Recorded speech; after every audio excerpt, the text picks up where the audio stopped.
because a lot of them, it's their first time in the playoffs.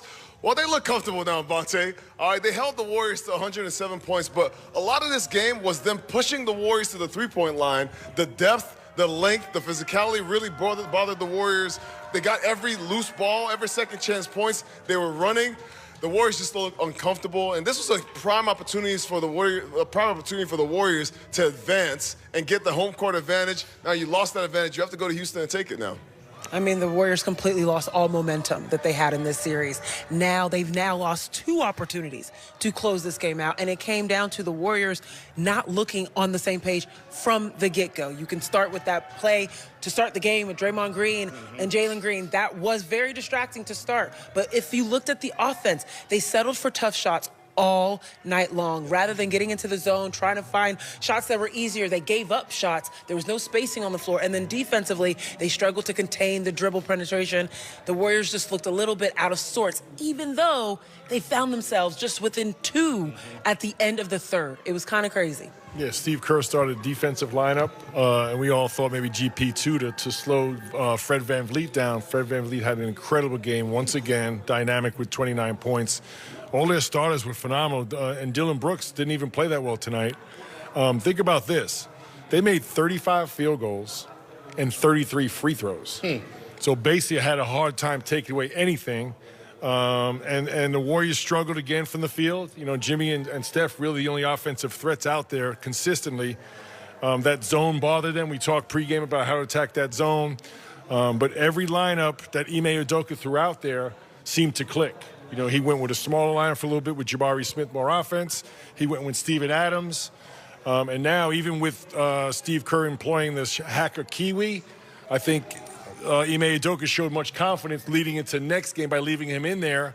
Lo and behold, he winds up having a double-figure game. So, as you said, Bonte, I think the Rockets have controlled this series entirely, but one game, all that can switch. And the Warriors have that experience. They got that championship DNA.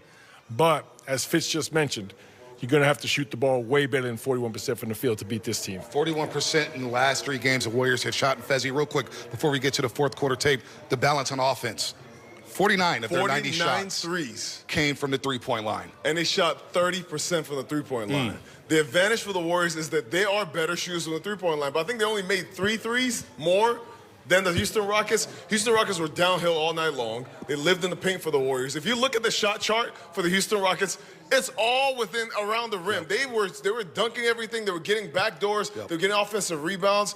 That was their game plan. But for the Warriors, they couldn't get anything inside. Steven Adams was blocking everything. The way you get him out the game is the hacker Kiwi. And what does he do? 9 for 16 from the free throw line. Big fella was cooking tonight.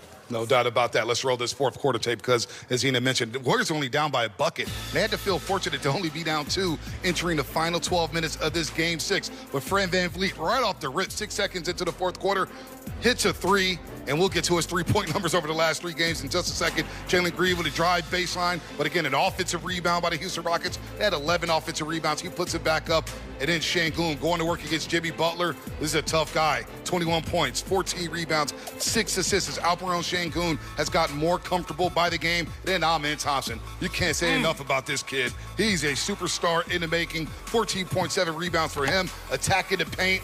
And the Rockets would open up a double-digit lead. And on the season, Zena, when the Rockets, when they build a 10-point lead at any point during the game, they are now 51-8. It's sustainability. They have the legs, they have the youth, they have the athleticism to be able to keep the same energy that got them into that position of having a 10-point lead. And as Melly mentioned, regardless of who was out there, you got production. And that could not be said about the Warriors. That was the difference in the game. The role players stepped up, whether they were on the bench for the Rockets or where they were in peripheral of Fred VanVleet and Dillon Brooks and whomever. You saw production out of the role players. Well, on the other hand, you just had Steph and Jimmy Butler offensively for the Warriors. Moses Moody chipped in, and he had a great night, solid off the bench. He made a solid statement for him to get back in the starting lineup. But I felt like the Warriors couldn't buy a basket for from any of their role players. really lacking the offensive flow that got them here in the first place. It seemed like they just stood on the three-point line jacking three-point shots. There's a lot of driving kicks. There's a lot of throwing into Jimmy on the block, split action. All those things were missing because of Houston Rockets' physicality. But Malik, give the Rockets credit. They got a lot of deflections with their zone, playing the pass with some of the non-shooters on the Golden State Warriors. And Steph Curry with the inefficient 9-23 performance from the field, just 6-16 from three. You have to give the Rockets all the credit in the world. Their defense stepped up, especially in that fourth quarter. Yeah, the defense stepped up. I thought they did a really good job. Look, the Warriors wound up getting 12 more field goal attempts, 90-78. But not quality shots. As Festus said, a lot of rushed, contested threes.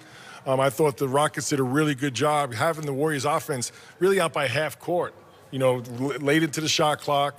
The shot clock was running down for a lot of their possessions. They made some phenomenal shots late in the shot clock. GP2 made 3. Jimmy Butler made some phenomenal shots. But I think the Rockets defense would live with those because it's kind of run the shot clock down. It kind of plays into their hands.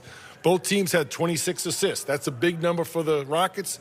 That's not it's a decent number for the Warriors, but they want to be at 30 or above.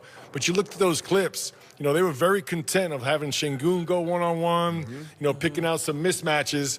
At the other end, the Warriors were doing the same thing. And I think that's not what the Warriors really want to do. They want to get into that rhythm, flow, get them messing up some switches off Steph's down screens. And I've mentioned this. They've done a phenomenal job. But it's really tough to incorporate an isolation player like Jimmy Butler with a rhythm, freedom player, and motion player like Steph Curry. It's really tough. It's hard to speed the game up and slow it down at the same time. It's a great thing that Houston was able to basically have the Warriors questioning their identity. Offensively, especially against that zone. Do we want to be a person or a team that has Steph Curry running around, spacing the floor, et cetera? Or do we want to be a team that allows Draymond and Jimmy Butler to hold the ball and figure out what they want to do, taking seconds off the shot clock? As Mully mentioned, every single play almost, you felt as if the Warriors were settling for a last-second shot as opposed to an offense that was run and running productively to get a shot. So the Warriors now fall to 4-30 win, trailing after 3 quarters of play, although it was just a bucket. That record holds true here. Now we pick up the Fred VanVleet tape. And Fred VanVleet has single-handedly changed this series. First couple games, we all thought, well, he may be unplayable. Why isn't Jabari Smith Jr. playing more? But over the last 3 games, Fred VanVleet is 18-27 from the three-point line. A monster night for him, Fezzi fell. 29 points, 8 rebounds, 8 assists. Perfect from the free throw line, and he has all the confidence in the world right now. Well, this is the guy that you did not want to get going. Fred VanVleet, he is a champion. That's the veteran on their team. Now that their backs were against the wall tonight, you had the veteran step up. And part of it was he is undersized. So having other guys get going, they actually created opportunities for him to get open shots on the three-point line. And look at these numbers, Bully.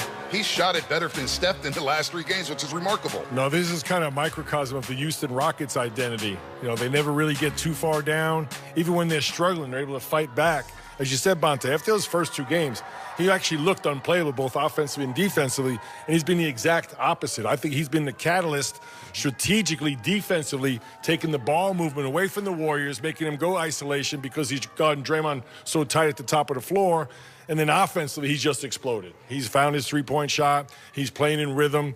And he really started that barrage in the fourth quarter. I mean, that was like 4 seconds into the fourth, he made that 4-point play. Zena, championship DNA he's displaying. I was just going to say, this does give me 2019 feels. Just a little bit. He's getting real comfortable. And the thing that I love about Fred VanVleet's play tonight,